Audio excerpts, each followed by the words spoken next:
오늘 아침 시간에는 불신앙의 본보기라고 하는 제목을 가지고 하나님의 말씀을 이제 전하도록 하겠습니다. 오늘 출애굽기 32장의 이 내용은 신약 성경에 두 번이나 언급된 그런 내용이에요. 사도행전 7장에서 스테반이 이제 언급한 내용이기도 하고요.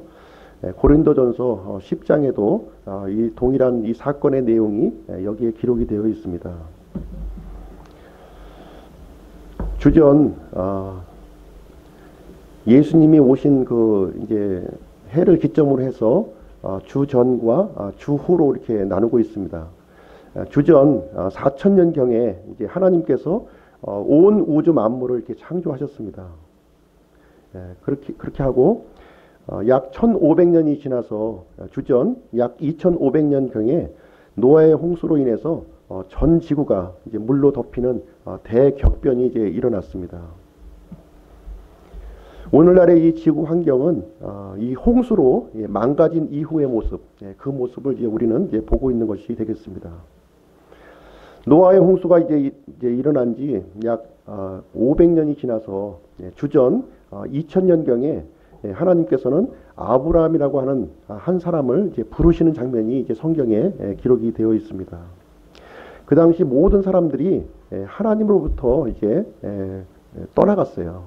그렇지만 오직 아브라함만이 하나님의 말씀에 반응을 했다고 이렇게 성경은 기록을 하고 있습니다. 그래서 하나님께서는 아브라함과 약속을 맺으시고 아브라함을 통해서 큰 민족을 이루겠다 이렇게 약속을 해 주셨습니다.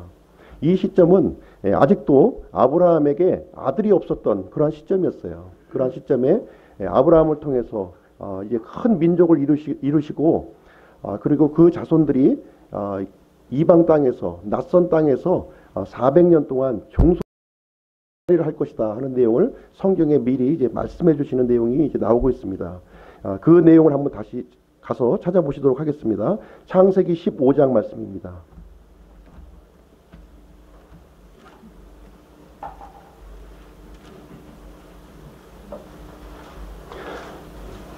17쪽이고요. 13절부터 21절까지 말씀입니다. 13절부터 21절. 그분께서 아브라함에게 이르시되 너는 확실히 알라. 즉 내 씨가 자기들의 소유가 아닌 땅에서 나그네가 되어 그들을 섬기겠고 그들이 400년 동안 그들을 괴롭히리라. 또한 그들이 섬길 그 민족을 내가 심판하리니 그 뒤에 그들이 큰 재물을 가지고 나오리라. 너는 평안히 내 조상들에게로 가겠고 또 충분히 나이 들어 묻힐 터이나 그들은 네 세대 만에 여기로 다시 오리니 이는 아모리 족속의 불법이 아직 충만하지 아니하기 때문이라 하시니라. 해가 져서 어두울 때 연기 나는 화로가 보이며 타오르는 등불이 그 조각들 사이로 지나가니라. 바로 그날에 주께서 아브라함과 언약을 맺으며 이르시되 내가 이 땅을 이집트의 강에서부터 저 큰 강 곧 유프라테스 강까지 내 씨에게 주었노니 곧 겐 족속과 그니스 족속과 간몬 족속과 헷 족속과 브리스 족속과 르바 족속과 아모리 족속과 가나안 족속과 기르가스 족속과 여부스 족속의 땅이니라 하시니라. 그래서 창세기 15장에 보시면 아브라함이 아들을 낳기 전에 이제 미래의 일에 대해서 이렇게 말씀해 주시는 그런 장면이 이제 나오고 있습니다. 아브라함이 이제 100세가 되던 때에 유일한 아들 이제 이삭을 이렇게 하나님의 약속대로 이삭을 주셨습니다. 그리고 이삭은 이삭으로부터 이제 두 아들을 이제 또 주셨는데요. 한 명은 에서였고 또 한 명의 이름은 야곱이었습니다. 그런데 이 에서는 육신적인 사람이었고요. 야곱은 이제 영적인 사람이었어요. 그래서 이 아브라함과 그 이삭의 약속을 야곱에게로 이제 이어주시는 장면이 이제 나오게 되고요. 이 야곱은 12명의 아들을 또 이제 낳게 됩니다. 낳아서 이제 가나안 땅, 약속의 땅에서 이제 거주하는 이제 장면이 나오게 되는데, 이때 큰 기근이 발생을 하게 돼요. 엄청나게 큰 기근이 이제 중동 지역을 이제 강타하는 큰 기근이 이제 발생하게 되는데, 이때 야곱은 70명의 가족을 데리고 이집트 땅으로 이제 내려가는 일을 성경에서 이제 기록하고 있습니다. 이집트 고센 땅에서 이제 거주하게 되고요. 처음에는 이 이집트 사람들이 야곱을 굉장히 후대했어요. 왜냐하면 야곱의 11번째 아들이 이집트의 총리로 있었기 때문에 이 이스라엘 사람들, 이 가족들을 굉장히 후대했다 이렇게 기록을 하고 있습니다. 그러나 요셉을 알지 못하던 그 왕이 이제 일어날 때 이스라엘을 혹독한 그 노예로 이제 부리는 일이 이제 생겨나게 되었습니다. 그로부터 약 400년의 기간이 이렇게 흘러가면서 이스라엘 백성들은 이집트로부터 혹독한 이제 노예 생활, 성경에 보시면 쇠 용광로, 속박의 집이라고 이렇게 언급을 하고 있는 그 이집트 땅에서 이제 고생을 하게 되었습니다. 이제 이스라엘 백성들은 이제 그 고통이 너무나도 힘들어서 아브라함의 하나님, 이삭의 하나님, 야곱의 하나님께 부르짖게 되었어요. 제발 이 고통에서 우리를 구출해 주시기를 원합니다 하고서 기도를 했습니다. 그때 하나님께서 이스라엘의 고통을 이제 들으시고 모세라고 하는 한 사람을 이렇게 선택하셔서 이집트 땅에서 구출해 주시는 장면이 이제 기록이 되어 있습니다. 그때 하나님께서는 이집트 땅에 10가지 재앙의 심판을 이렇게 내리셨고 마침내 이집트 왕은 이스라엘 사람들이 제발 이집트 땅에서 떠나주기를 간청하게 이렇게 이르게 되었습니다. 그래서 하나님께서는 홍해 바다를 마른 땅으로 이렇게 건너게 하시고 마침내 하나님께서 약속하신 산, 그 신의 산에 이제 이르는 장면을 성경에서 우리에게 기록을 하고 있습니다. 그 장면을 이제 출애굽기 19장 말씀을 한번 보시겠습니다. 출애굽기 19장 97쪽이고요. 19장 4절. 내가 이집트 사람들에게 행한 것과 또 내가 독수리 날개에 너희를 실어 내게로 데려온 것을 너희가 보았느니라. 그래서 하나님께서 이스라엘 백성들을 이집트에서 탈출시켜서 산까지 데려오는 이런 장면을 이렇게 묘사를 했습니다. 하나님께서는 이스라엘의 하나님인 것을 친히 이제 이게 알려주셨어요. 그러시면서 출애굽기 20장의 내용을 보시게 되면 하나님께서 십계명을 주시는 장면이 이제 기록이 되어 있습니다. 하나님께서는 이 십계명을 모든 백성들이 다 들을 수 있도록 큰 음성으로 이렇게 말씀을 해 주셨습니다. 그런데 이 백성들은 하나님의 음성을 이제 들을 수가 없는 거예요. 너무나 두려워서 이 하나님의 음성이 너무나 두려워서 이제 모세에게 중재해 줄 것을 이제 요청하는 장면이 나오게 되는데요. 출애굽기 20장 18절로 19절 말씀 한번 보겠습니다. 온 백성이 천둥과 번개와 나팔 소리와 연기나는 산을 보았으므로 그들이 그것을 볼 때 이동하여 멀리 서서 모세에게 이르되 당신이 우리에게 말씀하소서 우리가 들으리이다. 부디 하나님께서 우리에게 말씀하지 말게 하소서 우리가 죽을까 염려하나이다. 이렇게 하였습니다. 그래서 모세는 이 백성들을 이렇게 뒤로 미루고 하나님 앞에서 십계명을 포함한 율법의 법도를 하나님으로부터 이제 받게 됩니다. 그렇게 하고 나서 이제 하나님께 받은 이 율법을 이제 백성들 앞에 이제 낭독을 하고 이스라엘 백성과 이제 하나님 사이에 언약을 체결하는 장면이 24장에 우리 이제 나오고 있어요. 24장의 내용을 보시면 이제 모세는 이스라엘 백성과 함께 번제 업물과 화평 업물을 이제 하나님 앞에 드리고 피의 절반은 제단에 뿌리고 피의 절반은 백성들에게 뿌려서 하나님과의 언약을 확증하는 그런 장면이 나오게 됩니다. 다시 말하자면 피의 언약을 이렇게 맺어서 분명히 하나님과 이스라엘 백성 사이에 언약이 성사되었음을 이렇게 공포하는 그런 행사를 진행하게 되었어요. 그리고 나서 이제 모세는 다시 산으로 올라갑니다. 다시 산으로 올라가서 이제 하나님께서 이제 준비하신 성막에 대한 규례, 나머지 이제 판단의 법도와 성막에 대한 규례를 이제 받으러 40일간 산으로 올라가는 장면을 이제 기록을 하고 있습니다. 출애굽기 24장 14절 말씀 한번 보겠습니다. 24장 14절. 모세는 이제 산으로 올라가면서 이제 백성들에게 당부를 하면서 올라갑니다. 장로들에게 이르되 너희는 우리가 너희에게 돌아올 때까지 여기에서 우리를 기다리라. 보라, 아론과 홀이 너희와 함께 하나니 어떤 사람이 할 일이 있으면 그들에게 갈지니라. 이 모세의 직임을 이제 홀과 아론에게 이제 위임을 하고 이제 모세는 산으로 이제 올라가게 됩니다.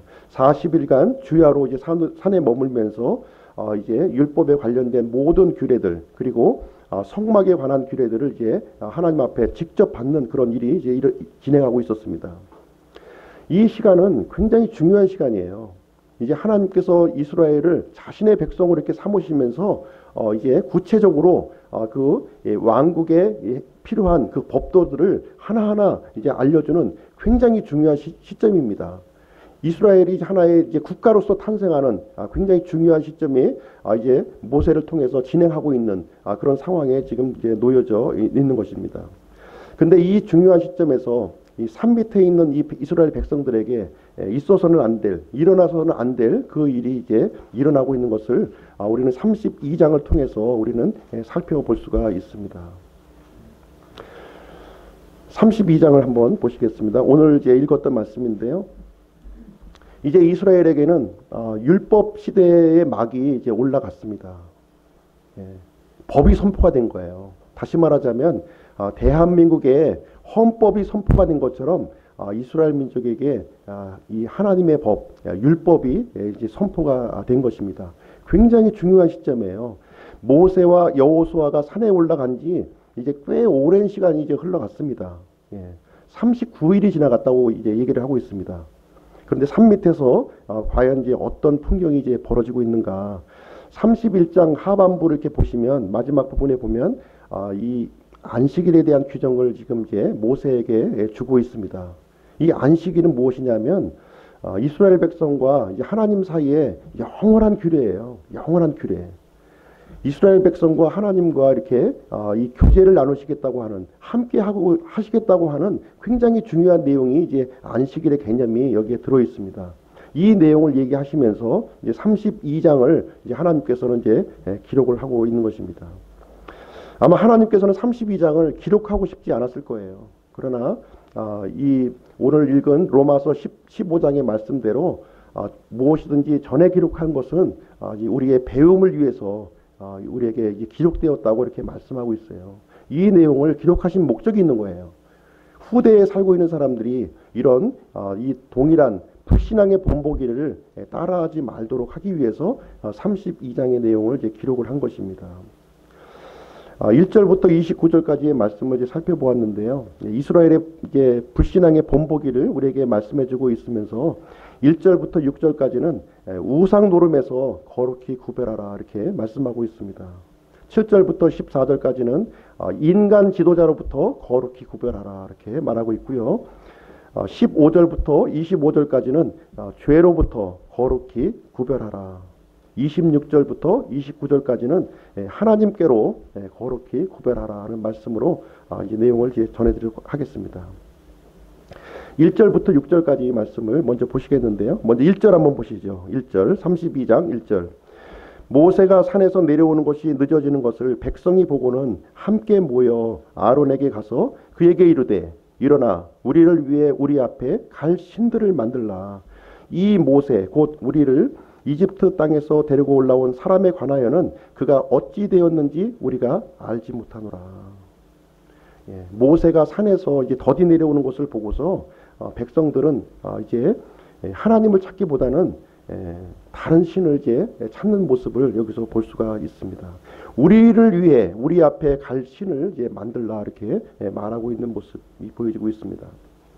분명히 십계명의 말씀을 통해서 제2계명 어떤 형상도 만들지 말라고 이제 하나님께서 명령으로 주셨어요. 그럼에도 불구하고 이스라엘 백성들은 하나님의 제2계명을 지금 잊어버리고 있었던 것입니다. 그리고 모세는 분명히 산으로 올라가면서 너희에게 돌아올 때까지 우리를 기다리라 이렇게 얘기했는데도 불구하고 모세의 이 말도 이제 잊어버렸습니다. 이 40일이라고 하는 것은 이제 시험의 기간이에요. 40은 시험의 숫자입니다. 그런데 40일에 이제 하루를 남겨두고 지금 불신앙의 늪에 지금 이제 빠져 있는 모습을 우리는 이제 보고 있는 것입니다. 모세가 이제 눈에 보이던 이 모세가 이제 눈에 보이지 않자 이스라엘 백성의 마음 속에 감추어져 있던 것들이 이제 올라오기 시작을 한 겁니다. 하나님보다는 눈에 보이지 않는 하나님보다는 내가 만든 신을 이제 섬겨야 되겠다 이런 생각을 이제 가지고 있습니다. 우리를 위해 우리 앞에 눈에 보이는 신을 이제 요구를 했는데요. 누구에게 요구했냐면 아론에게 요구했어요. 아론. 모세가 이제 아론과 모든 것을 상의하라고 이제 했기 때문에 이제 아론과 이제 의논을 하는 장면이 나오게 됩니다.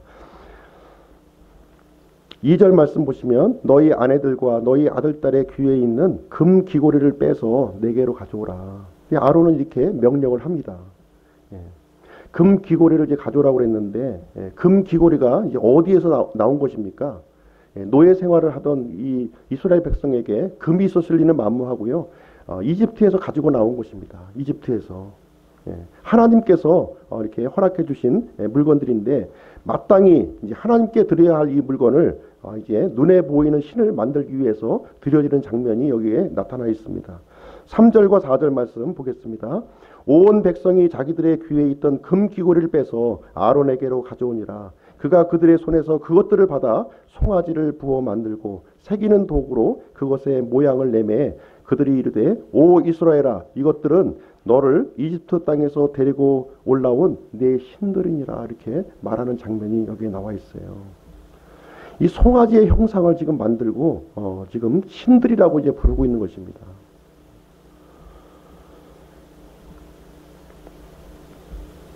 아마 이제 이집트에서 이집트 사람들이 우상을 섬기는 모습을 아마 많이 보아왔을 거예요. 신을 만들어 놓고 소를 이렇게 송아지를 만들어 놓고 거기에 이제 절하고 경배하고 하는 모습들을 많이 보았을 것입니다. 그 모습을 그대로 따라서 이스라엘 백성이 지금 이제 하고 있는 상황을 이제 보여주고 있습니다. 5절 말씀 보니까 아론이 그것을 보고 그것 앞에 제단을 쌓고 선포하여 이르되 내일은 주를 위한 명절이라 하니라. 그 송아지를 이제 해놓고 제단을 쌓고 이제 하나님의 명절이다 이렇게 선포하는 장면이 여기에 나오고 있습니다. 아마 아론은 이제 금송아지를 만드는 것이 아마 하나님께 예배하는 것이다 이렇게 생각을 이제 한 것 같습니다. 하나님만 부르기만 하면 어떤 형식을 갖추든지 간에 하나님만 부르기만 하면 하나님은 받아주실 것이다 이렇게 생각을 한 거예요. 많은 희생과 정성만 드리기만 하면 하나님은 그 내용을 이제 받아주시리라고 이렇게 생각을 이제 했습니다. 6절 말씀 보겠습니다.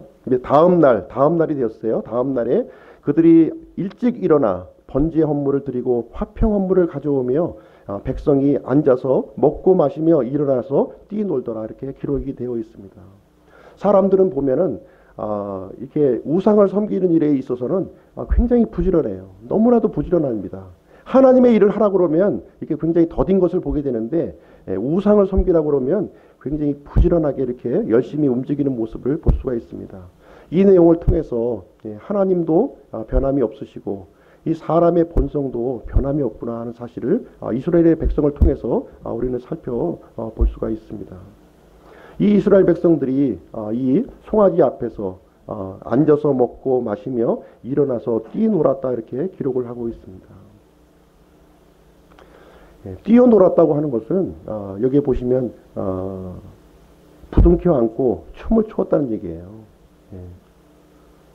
원래 춤을 추려면은 이제 남자는 남자끼리, 여자는 여자끼리 이렇게 춤을 추어야 되는데 지금 이스라엘의 백성의 이제 모습은 남녀가 이렇게 혼성으로 어우러져서 이렇게 춤을 추고 있는 모습을 보여주고 있습니다. 이것을 통해서 이제 하나님이 영광을 받으실 것이다 이렇게 생각을 한 거예요. 오늘날의 교회에서도 보면은 이런 댄스 문화가 교회에 이제 많이 침투해 있습니다. 이 월십 댄스를 통해서 하나님께 영광을 돌린다고 이렇게 생각을 하면서 열심히 춤을 추는 그런 문화가 교회 안에 이제 많이 들어와 있습니다. 이 원조가 바로 이스라엘 백성들이에요. 이 송아지 앞에서 춤추고 댄스하는 모습으로 하나님께 영광을 돌리려고 했지만 하나님은 이것을 가증하게 여겼다고 이렇게 말하고 있는 것입니다. 1절부터 6절까지의 말씀을 이제 우리가 보았는데 어떤 생각이 드십니까? 물론 물질 문명이 그 당시의 상황과 이제 많이 달라졌지만 환경은 달라졌지만 사람의 본 모습은 조금도 달라지지 않았다는 것을 우리는 볼 수가 있습니다. 이스라엘 백성들에게는 눈에 보이지 않는 하나님은 없었어요. 안중에도 없었습니다. 중요한 것은 눈에 보이는 것이 중요했다 이렇게 얘기를 해주고 있습니다.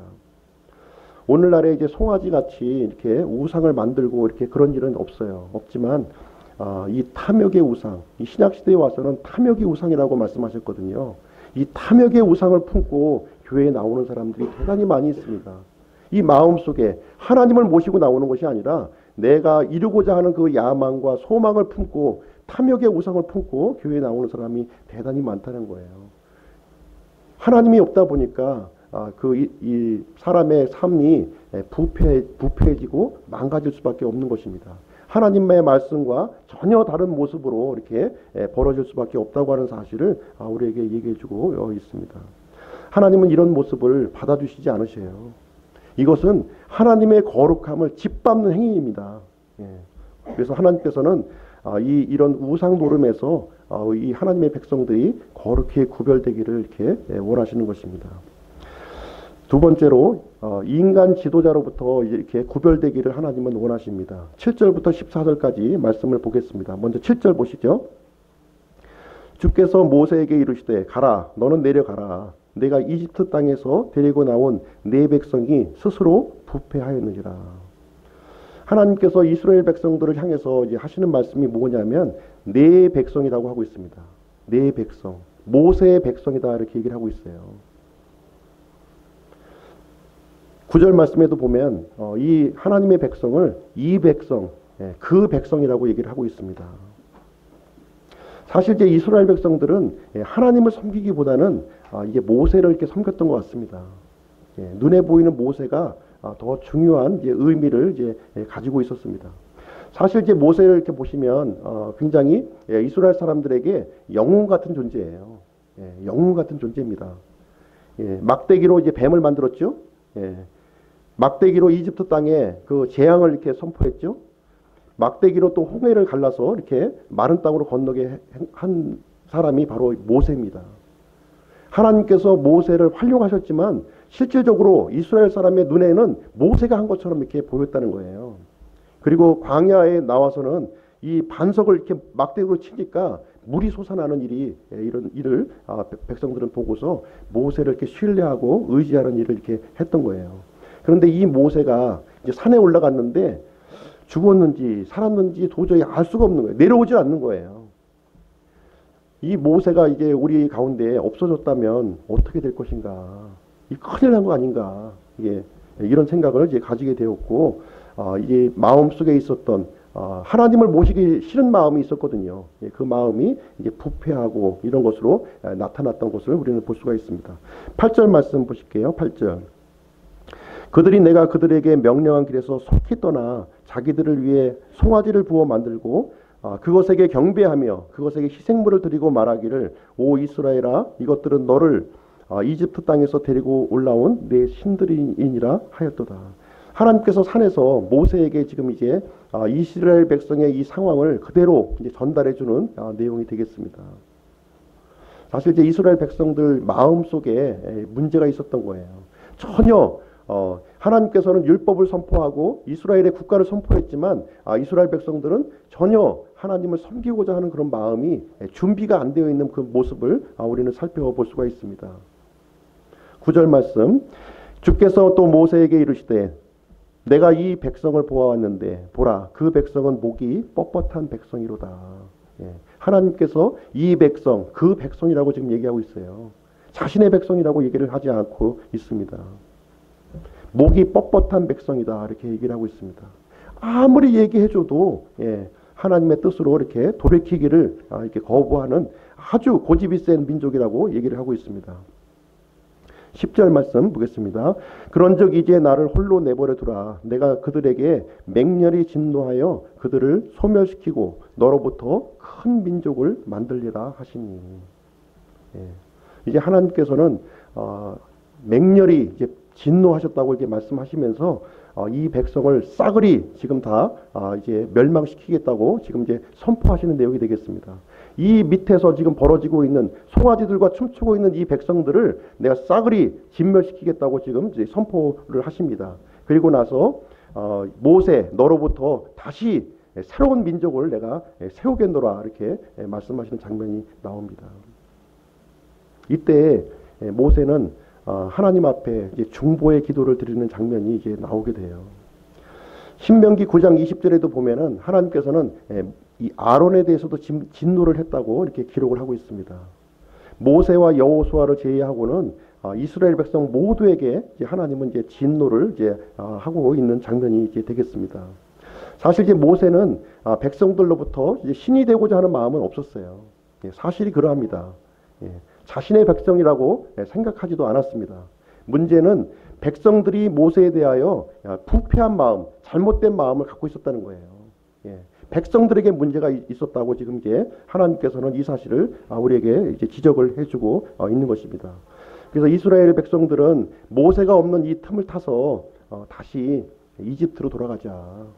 눈에 보이는 우리 송아지 신을 만들어 가지고 다시 우리 이집트 땅 그 세상으로 다시 돌아가자 지금 이제 계획을 하고 있는 장면이 이제 되겠습니다.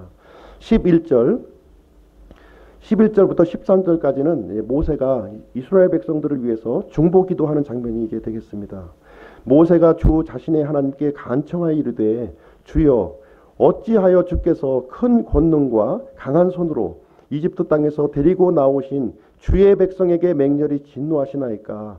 어찌하여 이집트 사람들이 말하여 이르기를 그가 재앙을 내리려고 그들을 데리고 나와 산에서 그들을 죽이고 지면에서 끊어 소멸시켰다 하게 하려 하시나이까. 주의 맹렬한 진노에서 돌아서시고 주의 백성을 향한 이 재앙에서 뜻을 돌이키소서. 주의 종들 곧 아브라함과 이삭과 이스라엘을 기억하소서. 주께서 주 자신을 두고 그들에게 맹세하여 그들에게 말씀하시기를 내가 너희 씨를 하늘의 별들같이 번성하게 하고 내가 말한 이 모든 땅을 너희 씨에게 주어 그들이 영원토록 그것을 상속하게 하리라 하셨나이다 하며 모세가 간절히 긍휼한 마음을 가지고 하나님 앞에 엎드려 중보 기도하는 장면이 여기에 나오고 있습니다. 하나님께서 강한 손을 가지고 이 이집트 땅에서 이 하나님의 백성, 주의 백성을 이끌고 나오지 않으셨습니까? 만약에 이 산에서 이 백성들을 죽이게 되면 저 이집트 사람들이 뭐라고 하나님에게 얘기를 하지 않겠습니까? 아브라함과 이삭과 이 야곱의 하나님, 이분들을 기억을 해주시길 바랍니다. 이분들에게 하셨던 그 약속을 기억해 주시길 원합니다 하면서 간절히 이제 기도하고 있습니다. 그리고 이 백성은 내 백성이 아니라 주님의 백성입니다. 두 번씩이나 강조하고 있어요. 11절과 12절을 통해서 이 백성은 제 백성이 아닙니다. 주님의 백성입니다. 하는 것을 다시 한번 간절히 기도하는 모습을 우리는 볼 수가 있습니다. 이 모세의 기도를 통해서 우리는 중보 기도에 대한 이 내용을 우리는 이제 배울 수가 있습니다. 우리는 다른 사람들의 이 죄에 대해서 긍휼한 마음을 갖고 이제 하나님 앞에 나아가야 돼요. 그리고 하나님의 영광을 위해서 이제 기도를 하는 겁니다. 그리고 하나님의 성품을 의지해서 기도하는 거예요. 하나님께서는 심판하기를 원하시는 하나님은 아니셔요. 모든 사람들이 복을 받고 잘 되기를 원하시는 하나님이십니다. 그러한 하나님의 그 긍휼한 성품, 신실한 성품을 가지고 이제 기도를 하는 것입니다. 그리고 하나님의 약속에 의지한 기도를 하는 거예요. 하나님께서는 이 아브라함과 이삭과 야곱에게 약속을 해주셨어요. 그 약속을 붙들고 지금 400년 뒤에 살고 있는 이 모세가 지금 이제 기도를 하고 있는 모습이 되겠습니다. 하나님은 이제 재앙을 내리시는 것을 이제 원치 않으십니다. 우리 이제 자녀들이 이제 잘못 나갈 때 이제 부모가 기도를 하게 되는데 이런 중보 기도를 할 때 하나님께서 들어주십니다. 모세의 중보 기도를 들어주셨던 것처럼 하나님께서 그 부모의 기도를 들어주신다는 거예요. 하나님의 약속을 붙들고 하나님의 영광을 붙들고 그 아들의 그 죄, 아들과 딸의 죄에 대한 긍휼한 마음을 가지고 기도할 때 하나님께서 들어주셔요. 물론 이 혼을 구원해 주지는 않지만 어려움에서 구출해 주는 장면을 우리 성경을 통해서 얘기를 해주고 있습니다. 그래서 우리 가족을 위해서, 우리의 친족을 위해서, 우리 성도들을 위해서 중보 기도를 해야 할 것을 모세의 기도를 통해서 우리는 살펴볼 수가 있는 것입니다. 14절 주께서 자신의 백성에게 내리려고 하던 그 재앙에서 뜻을 돌이키시니라 이렇게 기록이 되어 있습니다. 여기서 주님께서 자신의 백성이라고 그래요. 지금까지는 화가 나서 네 백성이라고 했는데 자신의 백성이라고 지금 얘기하는 장면이 나오고 있습니다. 그 내리시려고 하던 그 재앙에서 뜻을 이렇게 돌이키셨다 이렇게 얘기를 해주고 있습니다. 돌이킨다고 하는 말은 이제 두 가지 의미가 있어요. 잘못된 것으로부터 이 죄로부터 180도 이제 하나님께로 돌이키는 것을 얘기하고 있고요. 또 하나는 나의 생각과 뜻을 이제 바꾼다는 의미 갖고 있어요. 하나님께서는 사람들이 재앙을 받는 것을 이제 원하지 않으십니다. 복받고 번성하기를 원하셔요. 그럼에도 불구하고 사람들이 죄 중에 거하게 되면 심판할 수밖에 없는 거예요.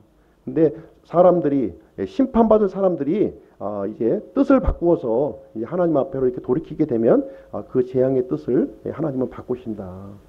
하나님은 긍휼의 하나님이시기 때문에 그렇습니다. 한 번 내가 재앙을 내리고 했으니까 끝까지 내릴 거야 이렇게 하시는 하나님이 아니시라는 거예요. 얼마든지 우리가 잘못된 방향으로 갔을 때 우리의 뜻을 돌이키면 하나님께서는 우리에게 내리고자 하시던 그 재앙에서 뜻을 바꾸시는 하나님이시다 하는 것을 우리에게 말씀을 해주고 있습니다. 7절과 14절 말씀을 통해서 우리가 살펴볼 때 이스라엘 백성들은 눈에 보이는 모세를 이렇게 의존했어요. 눈에 보이는 모세. 이 모세가 중요했던 겁니다.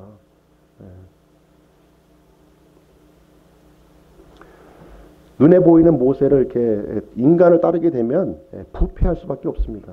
하나님이 없는 곳, 진리이신 하나님이 없는 곳에는 부패할 수밖에 없어요.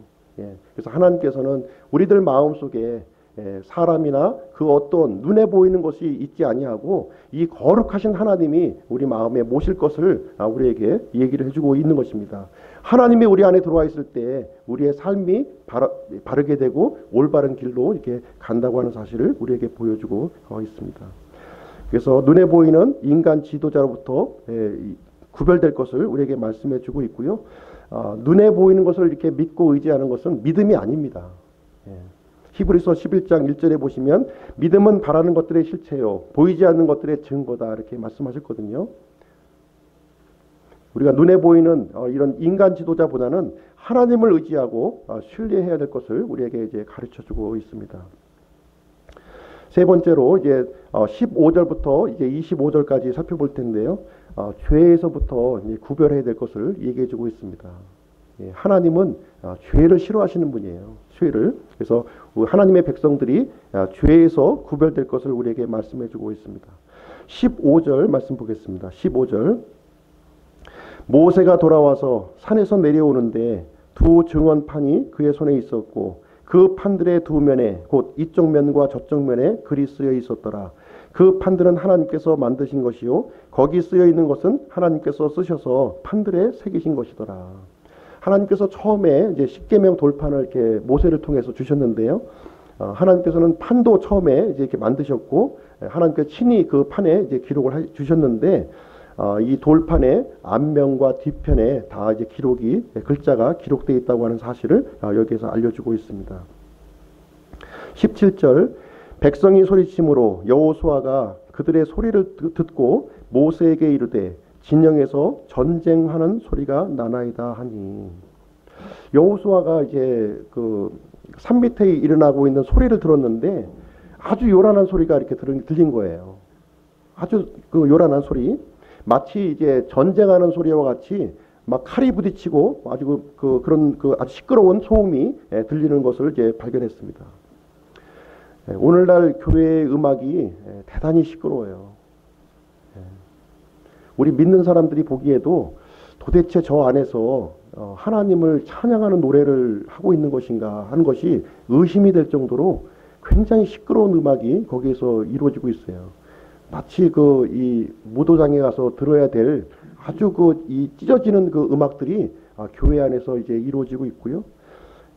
요즘 건물주들이 교회 들어오는 것을 대단히 싫어합니다.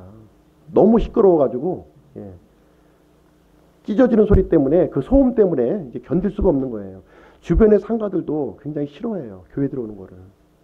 일반 믿지 않는 사람들도 이 교회에 비춰지는 이 모습이 너무 이렇게 전쟁하는 소리와 같이 난잡한 모습을 이렇게 보여주고 있는데 지금 이스라엘의 모습이 그와 같은 모습을 지금 이제 하고 있고 여호수아는 이제 그 얘기를 이제 들은 겁니다. 그런데 이 소리는 모세에게는 굉장히 익숙한 소리였어요. 익숙한 소리예요. 18절 말씀해 보시니까 그것은 승리하여 외치는 자들의 소리도 아니요 패배하여 부르짖는 자들의 소리도 아니라 내가 듣기에는 노래하는 자들의 소리다. 저거는 노래하는 자들의 소리지 전쟁 소리가 아니다 하면서 모세는 단박에 그것을 이제 알아차린 거예요. 이집트 땅에서 들었던 아주 익숙한 그 음악, 그런 음악을 들은 겁니다. 그것을 하나님 앞에서 지금 경배한다고 하면서 그것을 깽깽거리면서 지금 하고 있는 모습을 지금 이제 지적하고 있는 내용이 이제 되겠습니다. 19절 말씀이요. 모세가 진영에 가까이 이르러서는 곧바로 송아지와 춤추는 것을 보고 맹렬히 분노하여 자기 손에서 그 판들을 던져 산 밑에서 깨트니라. 모세는 맹렬히 분노했습니다. 산에서 하나님께로 이렇게 들었던 그 내용이 긴가민가했죠. 사실은 아닐 거야. 사실은 아니겠지 하는 마음으로 아마 이제 여호수아와 함께 이제 내려왔을 거예요.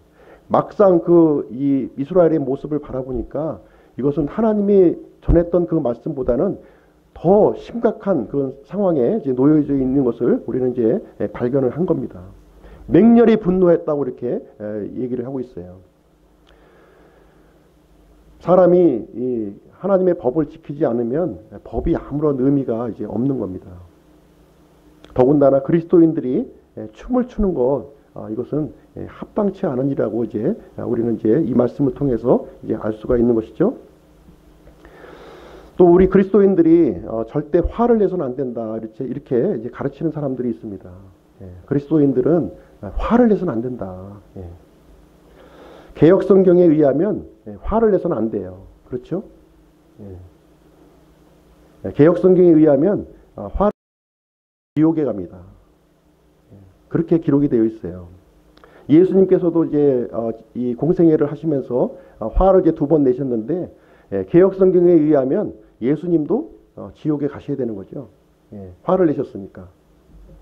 우리 마태복음 5장 22절 말씀 한번 보겠습니다. 마태복음 5장 22절. 신약성경 5장 22절이요.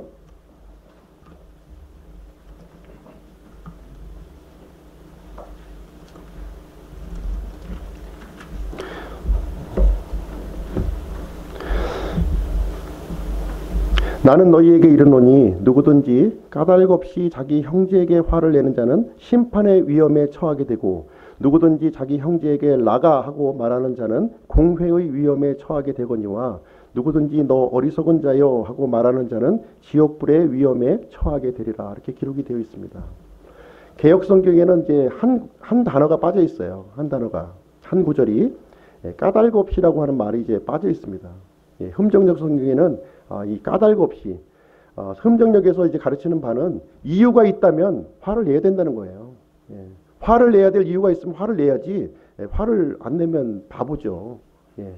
분명히 화를 내야 될 것을 우리에게 가르쳐 주고 있지만 개역 성경에 의하면 까닭 없이라고 하는 단어가 없다 보니까 화를 내면 지옥에 갈 위험이 있다. 그래서 화를 내서는 안 된다 이렇게 가르치게 되는 것입니다. 다시 출애굽기로 돌아오셔서요. 이 송아지와 춤추는 장면을 이제 보고서 이제 모세가 이제 어떻게 반응하는지 그 내용을 한번 보겠습니다. 20절. 그가 그들이 만든 송아지를 취하여 불에 태우고 그것을 부수어 가루로 만들어 물에 뿌려 이스라엘 자손이 그것을 마시게 하니라. 이 얘기를 좀 들으면서 그 아까운 거를 왜 불에 태울까 이렇게 생각하시는 분이 혹시 계십니까? 모세는 이 금송아지를 만드는데 아마 상당한 양이 이제 금이 들어갔을 거예요. 그렇죠? 물론 송아지라고 해서 이렇게 큰 황소의 크기는 아니었겠지만 적어도 최소한도 큰 그 개 정도 규모의 아마 그런 금송아지를 이렇게 만들었을 겁니다. 많은 금이 들어갔을 거예요. 근데 그 금송아지를 불에 태우고 이제 가루로 만들었다고 이렇게 기록하고 있습니다. 우리는 죄에 대해서 미련을 가지시면 안 돼요. 모세와 같이 단호한 마음을 가져야 됩니다. 이거 좀 아까운데 나중에 좀 뒀다가 좀 요긴하게 쓸 수 있지 않을까? 이것은 하나님 앞에서 이제 합당치 않다고 하는 것을 우리에게 말해주고 있습니다. 그 가루조차도 물에 뿌려서 이스라엘 백성이 다 마시게 했다 이렇게 기록을 하고 있습니다. 이 하나님 앞에 이 잘못된 것들은 흔적 없이 이렇게 제거를 해버려야 되는 겁니다. 우리가 몸에 우리가 종기가 났을 때 어설프게 짜게 되면요, 상처가 더 심해집니다. 환부를 도려내고 뿌리까지 뽑아 버려야 돼요. 그래야만 거기서 건강한 새살이 이렇게 돋아납니다. 우리도 죄에 대해서 이제 미련 갖지 마시고 세상에 대해서 좀 조금 아까운 것이 있는데 세상의 친구들도 이렇게 믿지 않는 친구들을 이렇게 만날 때 그래도 또 조금 그 관계를 좀 맺어 두면 나중에 좀 욕이 날 텐데 이렇게 또 생각하는 경우가 많이 있는데요. 분명하게 우리가 죄에 대해서는 이 단호한 태도를 가져야 할 것을 우리에게 얘기해 주고 있습니다. 21절로 23절 말씀 보시겠습니다. 모세가 아론에게 이르되 이 백성이 내게 무슨 일을 하였기에 내가 그들에게 이와 같이 큰 죄를 가져왔느냐 하니 아론이 이르되 내 주여 맹렬히 분노하지 마소서. 당신이 이 백성을 알거니와 그들은 해악에 빠진 자들이니이다. 그들이 내게 말하기를 우리를 위해 우리 앞에 갈신들을 만들라. 이 모세 곧 우리를 이집트 땅에서 데리고 올라온 사람에 관하여는 그가 어찌 되었는지 우리가 알지 못하노라 하기에. 이 모세의 그 형이 아론이죠. 모세의 형이 아론입니다. 그런데 이 아론이 모세에게 주라고 이렇게 고백하는 이제 장면이 나오면서 사실 이제 아론도 모세를 이렇게 의지하는 마음이 이제 상당히 강했던 것 같아요. 그리고 또 지금까지 자신이 얼마나 큰 죄를 지었는지 그거를 이제 깨닫지 못하고 있는 모습을 이제 여기를 보고 있습니다. 24절 말씀에도 보시면 누구든지 금이 있는 자는 그것을 빼라 한즉 그것이 그들이 그것을 내게 주기에 내가 그것을 불에 던졌더니 송아지가 푹 튀어나왔다 이렇게 얘기하는 거예요. 모세 당신만 기적을 일으켰냐? 나도 기적을 일으켰다 지금 이 얘기를 하고 있는 겁니다.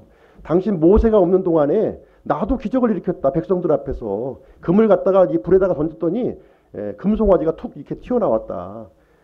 분명히 이렇게 사귀고 깎아서 이렇게 만들었다고 기록이 되어 있는데 이 아론이 이게 자신이 이렇게 특별한 이적을 행했다고 하는 사실을 이렇게 보여주고 있습니다. 모세가 보니 이 백성들의 모습이 어떤 모습이었냐면요. 25절 말씀 보니까 모세가 보니 백성이 벌거벗었더라. 아론이 그들로 하여금 벌거벗게 하여 그들의 원수들 가운데서 수치거리가 되게 하였다. 이렇게 기록하고 있습니다. 실제 이 이스라엘의 백성들 아론을 포함해서 벌거벗고 있는 거예요. 벌거벗고 있었습니다. 수치를 모르고 있는 이 백성들 자신이 지금 잘하고 있는 건지 잘못하고 있는 것인지 전혀 분별을 하지 못하는 그런 상태에 지금 이 놓여 있는 모습을 이제 보여주고 있습니다. 이 하나님이 없고 이 하나님의 말씀이 그들 마음속에 없었을 때 이 눈먼 소경과 같이 그런 모습이 지금 하고 있다고 하는 것을 이제 보여주고 있습니다. 하나님께서는 이 자신의 백성들이 부끄러움을 알기를 원하세요. 죄를 알기를 원하시는 거예요. 하나님 앞에서 얼마나 잘못되었고 얼마나 추악한 죄를 지었는지를 그 사실을 뼈저리게 이렇게 깨닫기를 원하는 것입니다. 네 번째, 주께 거룩히 구별을 해야 됩니다. 26절로 29절 말씀 보겠습니다. 26절 이에 모세가 진영의 문에 서서 이르되 누가 주의 편에 속하느냐 그는 내게로 나아오라 하니 레위의 모든 아들들이 함께 모여 그에게 오매 그가 그들에게 이르되 주 이스라엘의 하나님께서 이같이 말씀하시느니라 각 사람이 허리에 칼을 차고 온 진영을 문에서 문으로 두루 들락날락하며 각 사람이 자기 형제를 각 사람이 자기 동료를 각 사람이 자기 이웃을 죽이라 하니 레위 자손이 모세의 말대로 행하매 그날 백성 중에서 3,000명 가량이 죽으니라 이렇게 기록이 되어 있습니다. 이 내용을 보시고서 너무 심한 게 아니냐, 하나님이 사랑의 하나님이신데 너무 심한 게 아니냐 이렇게 말씀하시는 분들이 이제 있을 것입니다. 사실 모세의 중보 기도가 없었다면 다 죽어야 됩니다. 모세와 여호수아를 제외하고는 다 죽어야 돼요. 그럼에도 불구하고 모세는 3,000명 정도 죽인 것으로 이제 하나님 앞에 용서를 지금 구하고 있는 것이 되겠습니다. 모세가 이스라엘의 그 진영 앞에 서서 누가 주의 편에 속하느냐, 누가 하나님 편에 속하느냐 하고서 이게 외쳤습니다. 그때 하나님 앞으로 나온 사람이 누구냐면 레위의 모든 아들들이 앞으로 나왔다고 이렇게 기록을 하고 있습니다. 그 레위 자손들이 지금까지 함께 이집트에서 이렇게 탈출해 왔던 자신의 동족들, 자신의 동료들을, 자신의 이웃들을 칼로 죽이는 일을 이제 진행을 한 거예요. 예.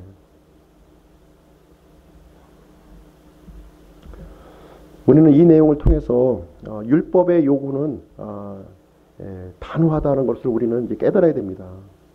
율법은 타협이 없어요. 타협점이 없습니다. 단 하나의 죄도 용납지를 않으시는 거예요. 율법은 죄를 드러내고 죄의 대가는 사망이다 하는 사실을 우리에게 분명하게 여기서 가르쳐주고 있는 말씀입니다. 이 이스라엘 백성들이 나중에 가나안 땅에 들어갔을 때 가나안에 살고 있었던 그 거주민들을 어린아이부터 시작해서 이 노인에 이르기까지 가축들까지 다 죽이라고 그랬습니다. 하나님께서.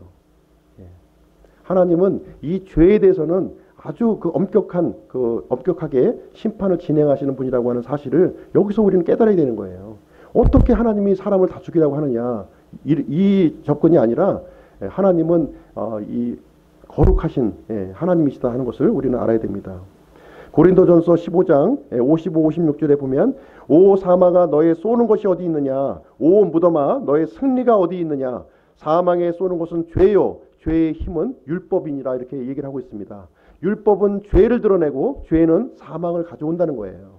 우리는 율법을 통해서 거룩하신 하나님을 이제 볼 수 있어야 되고 그 하나님께 나아갈 수 있어야 하는 것입니다.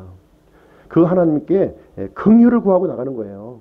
내가 의로운 모습으로 떳떳하게 나가는 것이 아니라 긍휼을 구하면서 하나님 앞에 나아가야 되는 것입니다. 지금 율법이 선포가 되었습니다. 이스라엘 백성에게 헌법이 선포가 되었어요. 이 헌법이 선포된 날 3,000명이 죽임을 당하는 것으로 이제 시작이 되었습니다. 그러나 우리 신약 시대에 들어와서 오순절 날에 이제 베드로가 복음을 선포했죠. 복음을 선포했을 때 그때에는 3,000명이 구원을 받는 것으로 은혜의 시대가 이렇게 시작이 되었습니다. 은혜의 시대에는 하나님의 은혜의 복음을 받아들여야 되는 것이고요.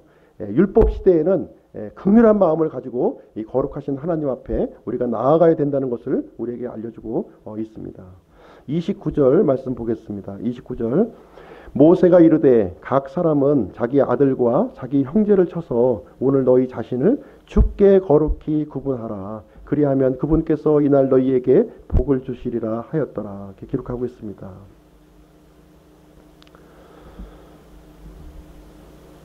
오늘 너희 자신을 주께 거룩히 구별하라고 우리에게 말씀하고 있습니다.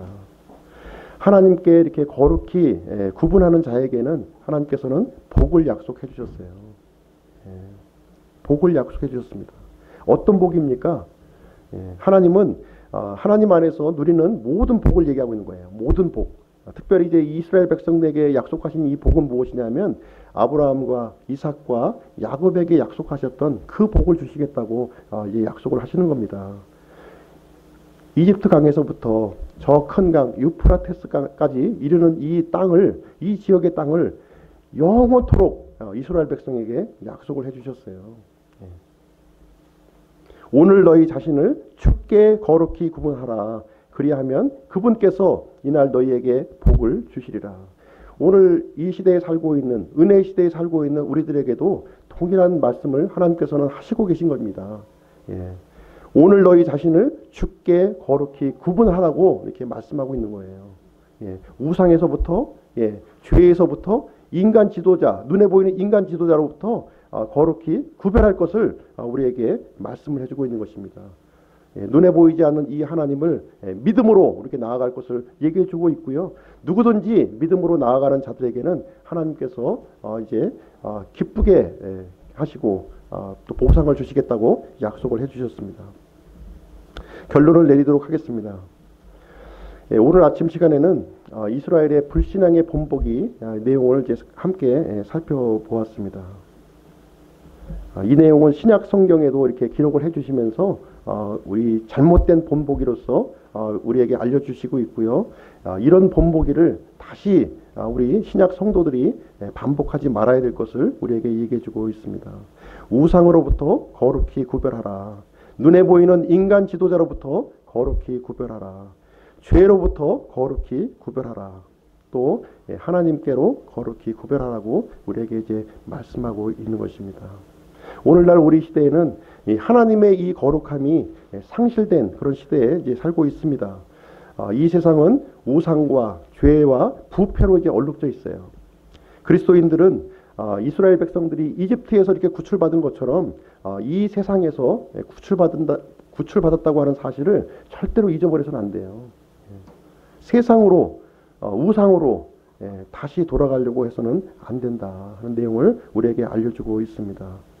우리의 몸과 마음이 오직 하나님께로만 거룩히 구분되는 우리 기쁨 침례교회 성도님들 한 분 한 분이 되시기를 간절히 제가 기원드립니다. 기도하고 마치겠습니다.